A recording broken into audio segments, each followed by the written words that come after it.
जय श्री कृष्णा दोस्तों। क्या आप जानते हैं भगवान शिव और भगवान श्री कृष्ण के बीच में वायरस वार हुआ था, यानी कि जीवाणु युद्ध। पौराणिक कथाओं के अनुसार बानासुर नामक दैत्य के कारण भगवान श्री कृष्ण और भगवान शिव के बीच में काफ़ी बड़ा युद्ध हुआ था। हालांकि इस युद्ध का जिक्र बहुत ही कम मिलता है। अधिकतर बातें जनश्रुति और मान्यताओं पर आधारित है। इस संबंध में विरोधाभासी कथाएं ही मिलती हैं। सही क्या है, यह तो शोध का विषय है। इस युद्ध के कारण हाहाकार मच गया था। युद्ध में सभी तरह के अस्त्र और शस्त्रों का प्रयोग हुआ था। कहते हैं कि महाभारत काल में महाभारत के अलावा भी और भी कई युद्ध हुए थे। इस युद्ध में हजारों लोग मारे गए थे।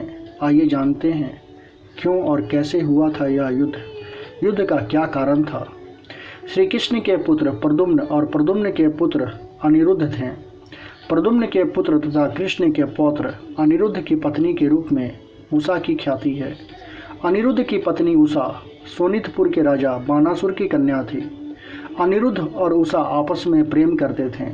उषा ने एक दिन अपने मायावी सहेली चित्रलेखा के माध्यम से अनिरुद्ध का अपहरण करवा लिया था। चित्रलेखा अनिरुद्ध को अपहरण करके जिस स्थान पर लेकर गई थी वह ऊखीमठ, जो कि प्रेजेंट में केदारनाथ है, के नाम से जाना जाता है। कहते हैं कि यहाँ दोनों ने गंधर्व विवाह कर लिया था।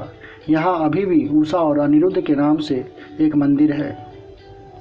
बानासुर को जब इस बात का पता चला तो उसने अनिरुद्ध को बंधक बनाकर जेल में डाल दिया। बानासुर को शिव का वरदान प्राप्त था। भगवान शिव ने उसे उसकी रक्षा करने का वचन भी दिया था। जब भगवान श्री कृष्ण को इस घटना का पता चला तो वे अपनी सेना लेकर बानासुर के राज्य में प्रवेश कर गए। जब भगवान श्री कृष्ण को यह पता चला कि बानासुर ने अनिरुद्ध को बंधक बना लिया है तो वे बलराम, प्रद्युम्न, सात्विकी, गदा, सांब, शर्ण, उपनंदा, भद्रा आदि को साथ लेकर सोनितपुर, जो कि वर्तमान में तेजपुर में है, यानी कि आसाम में है, वहां पहुंच गए। बानासुर को जब इस बात का पता चला तो उसने भगवान शिव का आह्वान किया और उन्हें अपनी रक्षा करने का निवेदन किया। ऐसे में भगवान शिव भी रुद्राक्ष, वीरभद्र, कुंभकर्ण, कुंभंदा, नंदी, गणेश और कार्तिकेय के साथ बानासुर की रक्षा करने के लिए पहुंच गए।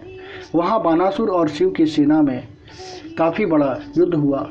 दोनों सेनाओं के बीच भयंकर युद्ध हुआ। श्री कृष्ण ने बानासुर के असंख्य सैनिकों को मार गिराया तो शिवजी ने भी श्री कृष्ण की सेना का भारी नुकसान किया। बाद में शिवजी ने कृष्ण जी पर कई अस्त्र और शस्त्र चलाए, लेकिन उनसे उनका कुछ नहीं बिगड़ा। और श्री कृष्ण ने भी भगवान शिव के ऊपर कई अस्त्र और शस्त्र चलाए, लेकिन वे भी सारे बेकार चले गए। तब अंत में शिवजी ने भगवान श्री कृष्ण पर पाशुपतास्त्र छोड़ दिया। इसके जवाब में भगवान श्री कृष्ण ने भी नारायण अस्त्र छोड़ दिया। दोनों के अस्त्रों से भयंकर आग उत्पन्न हुई, लेकिन दोनों को कोई नुकसान नहीं हुआ। ऐसे में भगवान श्री कृष्ण ने शिव जी को सुलाने के लिए निद्रास्त्र छोड़ दिया।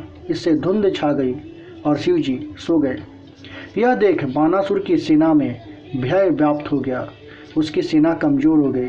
प्रद्युम्न और कार्तिकेय का भयानक युद्ध हुआ, जिसमें कार्तिकेय घायल हो गए थे।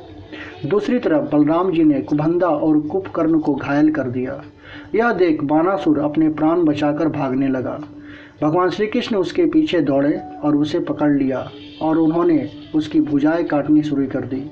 युद्ध भूमि में यह दृश्य देखकर सभी ओर हाहाकार मचने लगा। जब बानासुर की सारी भुजाएं कट गई थीं और केवल 4 शेष रह गई थीं, तब शिवजी नींद से जाग उठे और जब उन्होंने यह दृश्य देखा तो वे अति क्रोधित हो गए। क्रोध में शिवजी ने अपना सबसे भयानक शस्त्र शिव ज्वर अग्नि या माहेश्वर ज्वर चलाया, जिससे चारों ओर अग्नि फैल गई। हर तरफ भयानक जीवाणुओं के कारण ज्वर और बीमारियां फैलने लगी। यह देख भगवान श्री कृष्ण को न चाहते हुए भी अपना आखिरी शस्त्र नारायण ज्वर शीत चलाना पड़ा।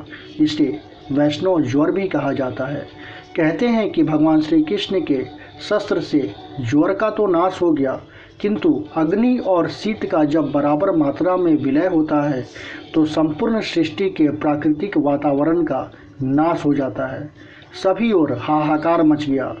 यह भयंकर दृश्य देखकर नारद मुनि सहित सभी देवी देवता, यक्ष, गंधर्व आदि ब्रह्मा जी से इस युद्ध को रोकने का निवेदन करते हैं।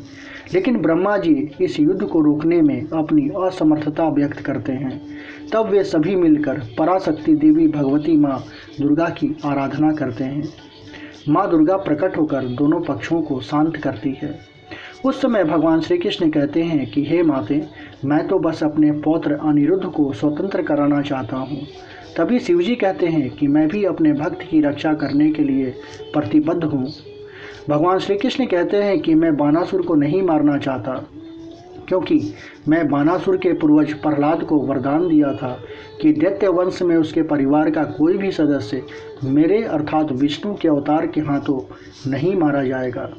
माँ भगवती की कृपा से भगवान श्री कृष्ण के ऐसे वचन सुनकर बानासुर को बहुत आत्मग्लानि होती है। वह क्षमा मांगकर कहता है कि मेरे ही कारण यह युद्ध हुआ, इसके लिए मैं बहुत दुखी हूँ। बाद में बानासुर उषा और अनिरुद्ध का विवाह कर देता है। वैष्णव ग्रंथों में भगवान श्री कृष्ण तो शैव ग्रंथों में शिवजी की महिमा का वर्णन मिलता है। अंत में प्रचलित मान्यता के अनुसार भगवान श्री कृष्ण ने असम में बानासुर और भगवान शिव से युद्ध के समय माहेश्वर ज्वर के विरुद्ध वैष्णव ज्वर का प्रयोग कर विश्व का प्रथम जीवाणु युद्ध लड़ा था। हालांकि यह शोध का विषय हो सकता है। इस पर शोध किए जाने की आवश्यकता है कि आखिर क्या वे जैविक अस्त्र शस्त्र थे। दोस्तों, आपको ये जानकारी कैसी लगी, कृपया हमें कमेंट बॉक्स में ज़रूर बताइएगा। जय श्री कृष्णा दोस्तों।